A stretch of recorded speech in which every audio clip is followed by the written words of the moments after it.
Hello friends, I am Omnisci, as well as Rob the Dungeon Tutor. This is going to be on both channels, so you're welcome to it no matter where you find me. This particular video is my year in review. I kind of feel like I've been reviewing things all year long anyhow, so at least this should hopefully put things into some context. So, all things considered, as far as the year 2021 has gone, not too bad of a year for me, all things considered. Now, on the front of video making, both for the Lair of Omnisci, as well as my new video channel, Dungeon Tutor, I haven't been putting out the videos in the quantities that I've wanted to. I've been shooting a fair number of videos, and if I'd have put them all up onto YouTube, that probably would have made my channel, pretty decently equipped.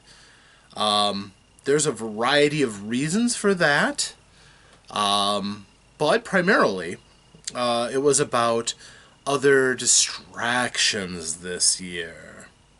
And there have been a couple of good ones, primarily in that I got to meet some pretty interesting people and really threw myself into some groups that viewed my talents in ways other than shooting videos, which was a distraction if you only look at it as a zero-sum game for my video making, but I certainly don't. Foremost among these is my association with GUICube. GUICube, of course, small-time publisher. Up-and-comer, some pretty ambitious ideas. I was charmed by their company frontman, Alphinius Goo, and joined the community and kind of found myself a spot throughout the year 2021, doing what I often do in social media, throwing in a joke here and there, trying to make people laugh, trying to add insightful commentary. And in general, I think I've kind of gotten my own little niche in that group, which eventually got to bloom as I became friends with Alphinius, and eventually he offered me an opportunity to write my own adventure. Well, not entirely my own. It was his baby, his own concept, but the end result is still the same. I was allowed to write, and they published my adventure, which I have never done before.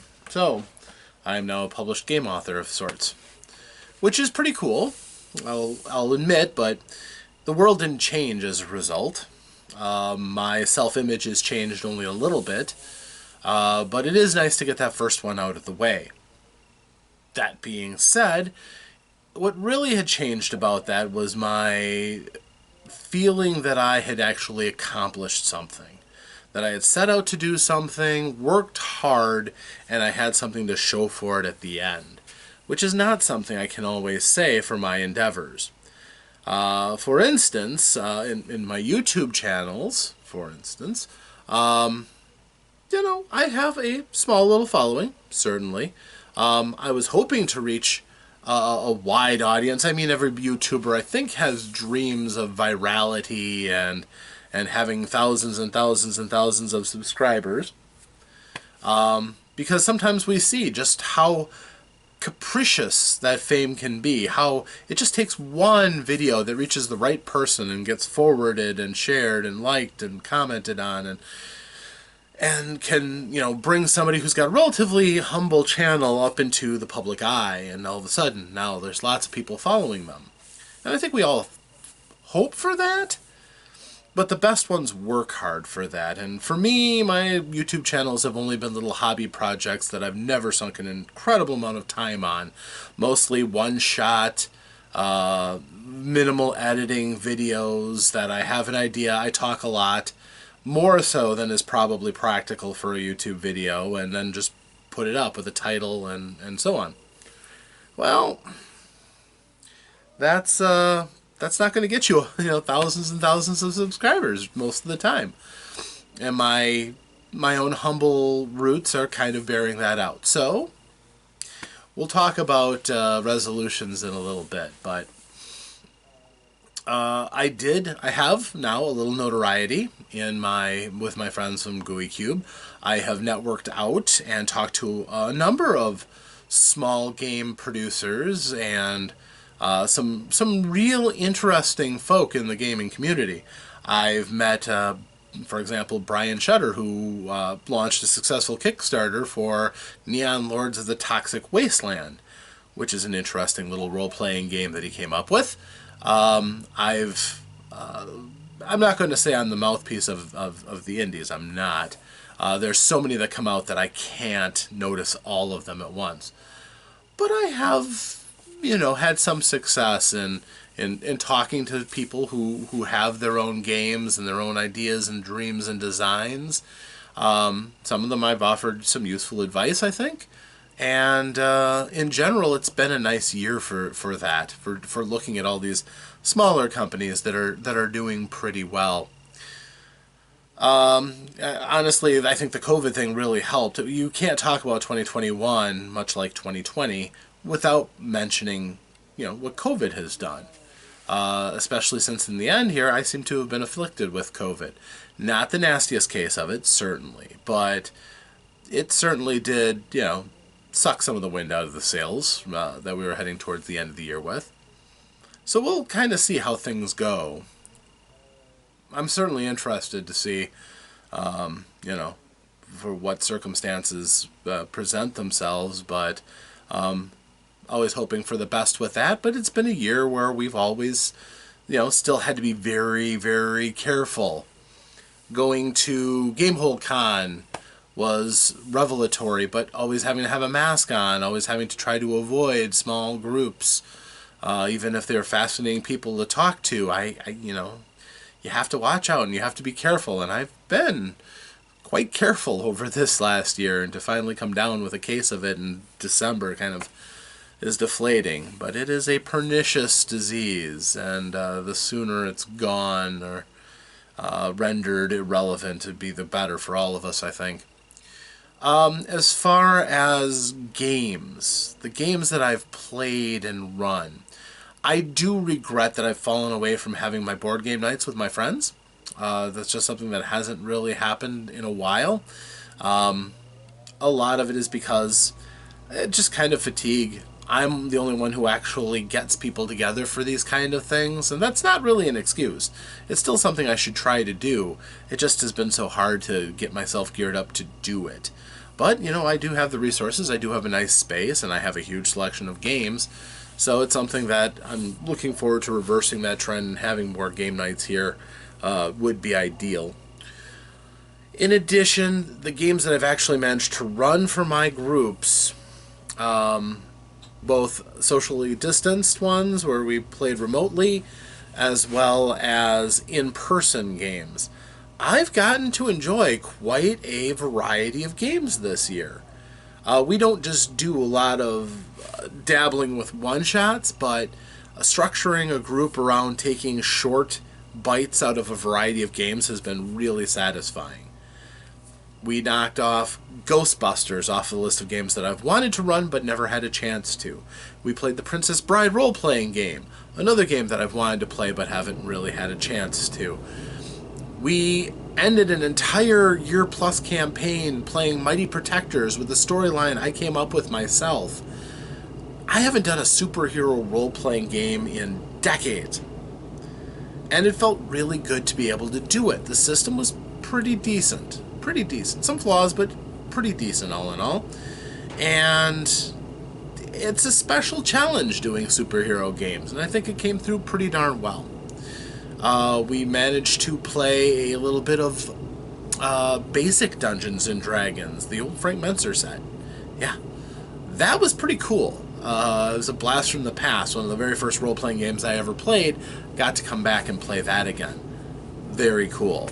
Got to take a shot at GUI Cube's take on 5th edition, running The Darkest Dream. That was by far the most immersive game I've ever run, with all kinds of incredible tools for running a game.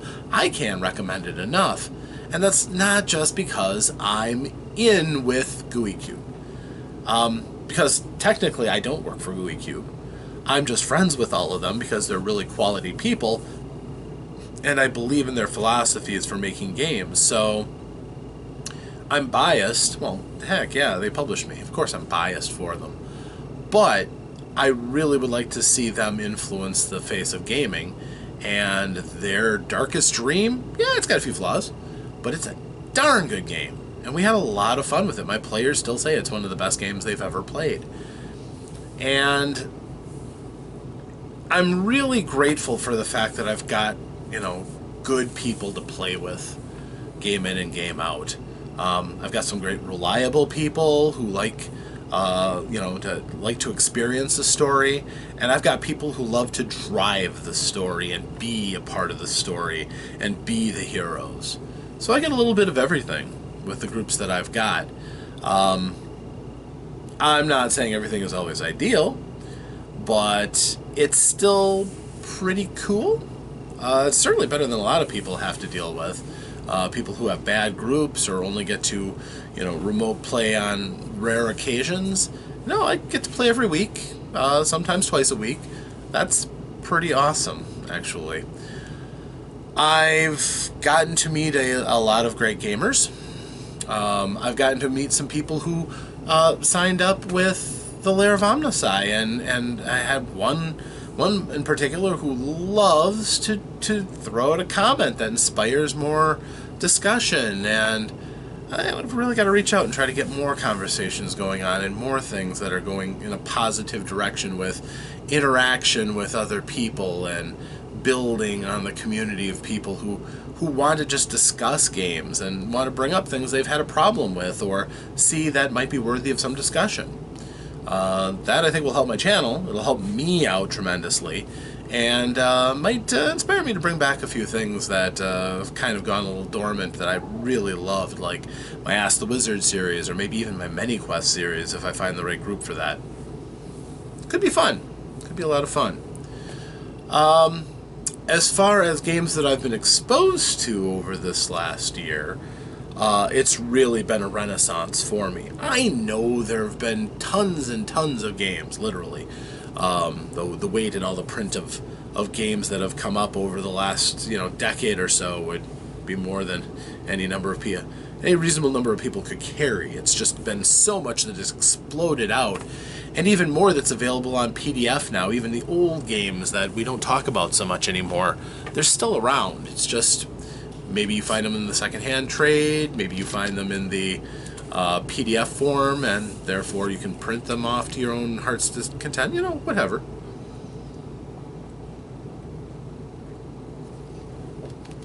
Yeah, all in all, it's a good time to be a gamer.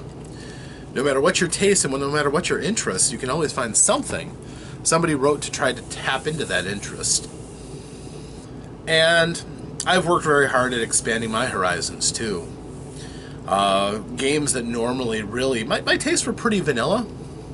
I mean, I like Dungeons & Dragons. I liked a lot of mainstream games. GURPS and Steve Jackson games. They're pretty mainstream.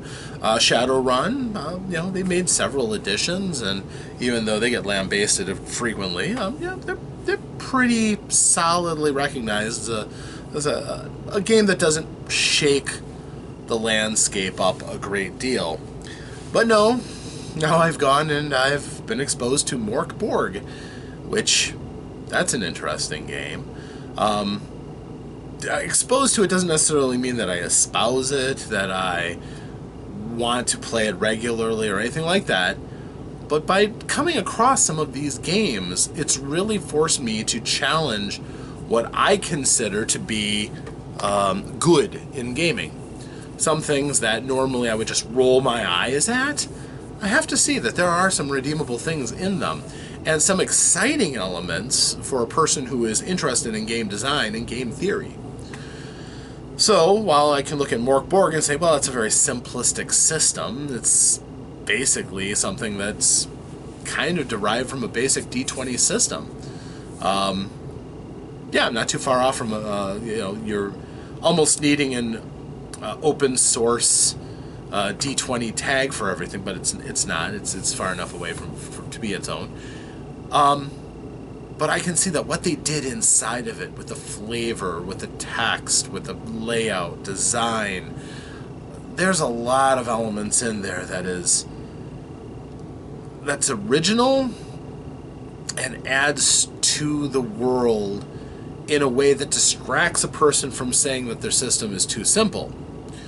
There's enough that you can do to build a unique experience using that game, and not just its system and its mechanics. They're just there to drive the action home. But the game itself, the world is interesting. Horrible, but interesting. I've also come across other systems that have been more widely recommended to me, like Burning Wheel. That's got an interesting game, several game mechanics I think that are really interesting. Blades in the Dark. I've taken a few things out of that I now use in other game systems. They help me as a game master to get better, and I'm incredibly grateful that I found that book. And of course, most of the stuff was found in opportunities. Something I grabbed here and I grabbed there like a magpie. If I saw a good game that I'd heard things about or had recommended or really looked interesting, I more often than not would snatch it up. And, God bless, but some of the times my wife should have called me on some of these things. She should have, but as a result, my library is swollen. I've got a lot of interesting games that I don't know when I'll have time to address, but that is something that I'm definitely going to be working harder towards, because some of these games deserve to be better known. Some of these games at least deserve a decent video on to celebrate that they existed and the good things that they brought to the table. I mean, not a lot of people are talking about Torg these days, even now that there's a new edition from a new game company with Torg Eternity. It doesn't get a lot of press. And I think the original Torg had a lot of neat elements to it that deserve it. Another kind of post-apocalyptic or during the apocalypse style game where you can actually spit in the face of the hurricane and try to fight the apocalypse that's coming. There are a lot of games that I love to show all of you. I only hope that I have the time to do it. But I've opened my eyes to a lot of new things, and hopefully I can find the good that's in there and pass that on to you. So I'm really pretty happy with how this year has gone for me growing as a gamer, for me growing as a game designer, and a person as my entertainment skills have improved. I've become more aware of my shortcomings and have worked to overcome some of them on a case-by-case basis. But I look at all of this stuff, and yes, I've gotten more props, and that's fine, and I'm healthier than I was in 2020, certainly. But this year, this next upcoming year, oh yes. First of all, I really do hope, and now someone has invested in me, that I improve my craft, which means I'm going to have to dedicate time to give you better videos, and possibly more videos. Things that you can check out and you can point to and share with people and say, hey, this guy makes good videos. Not just, this guy has a few good points embedded in a 45-minute video. Now, I really want to make stuff that you're going to look at and reference and say, hey, this might fix your issue. This guy might have an idea for you. And I hope to have that primarily with my Dungeon Tutor videos. I really do want to help other people to come into the hobby. I do want to be able to be a person that you can rely on to give some good advice, or to maybe, I don't know, be able to be counted on as a counselor. If you have a problem, or if you have a burning question and you just need to have an answer, hey, I'm right here, available for a variety of purposes. And if I can help some of these small companies get something good out, that would be great. That would be wonderful. My State of the Dungeon addresses have been stopped and start. If you enjoy those, you're welcome to them. They are the stories of my very real games. And sometimes some of them have some spoilers. So bear in mind that will continue. But it's more of a celebration of the experiences individually that my groups have had. Sometimes illuminating where one player did something really cool, or a particular tense situation, how it was resolved, or a particular funny moment, preserving it long beyond just what the people who were there in that room can remember. Because ultimately this hobby is so ephemeral. The things that most people do in an enclosed room only live on in our memories. Only a very small sampling. All those things that are epic stories, epic encounters, will be different and played out for every other person who might take a shot at that encounter. The epicness of a certain moment is hard to capture with another group with a different dynamic. So being able to create an adventure, being able to make, in my case, a strangely gooey holiday, hey, this has got a chance for years to come of giving people a smile, showing people some neat monsters and some cool stuff that I came up with, some neat tables to pull out from time to time, sure. But I think really what I hope is that that's going to be a launching pad for me to come out with stuff that will entertain not just a small cluster of people who go to Gooey Cube, but hopefully to produce products that a wider range of people will enjoy, even as I enjoy watching Gooey Cube's growth and expansion, because I'm sure they will. I have no doubt. The future is rosy for this group if they can figure out how to make a decent amount of money for the work that they put into their stuff. I hope so. I really believe in them, but they're going to have some hurdles to go over, but I hope it does. I hope it works out. I look forward to meeting new companies. I've been extremely fortunate over this last year from some of the partnerships that I've had, not full-on partnerships, but being a member of the group and a participant in the group with groups like Benchley-Dale Academy and Tim Connolly, or, of course, Gooey Cube, can't forget them. And some of the more beloved social media groups that I've belonged to, like Dungeons and Dads. Great group of folks. Great group of folks. And a lot of times it's the most innocent. Hey, I'm a dad who wants to entertain their kids. I loved gaming, and now I want them to be gaming. Or they just expressed to me they're interested in gaming, and I don't have a lot of experience. What do I do? God, I love those groups. So hard to find groups that don't have people with dark hearts just looking to troll other people or throw criticisms around left and right. I've got plenty of those kind of groups as it is. Nope, I'm really, really genuinely pretty happy with some of the opportunities that I've had, and I perceive a lot of opportunities in the year to come. Will this be the year of Omnisci, the year of the Dungeon Tutor? I don't know. I really don't. But I am committing myself to trying to work harder for you. I want to be able to make high-quality videos, better than I've made before. And so I'm going to be starting a brand new season of The Lair of Omnisci. I'm going to be committing more towards making more useful GUI Cube-related stuff for my Dungeon Tutor, but also games outside of GUI Cube, and outside of Dungeons and Dragons, too. I have high hopes of being a person that you can call on for a variety of games.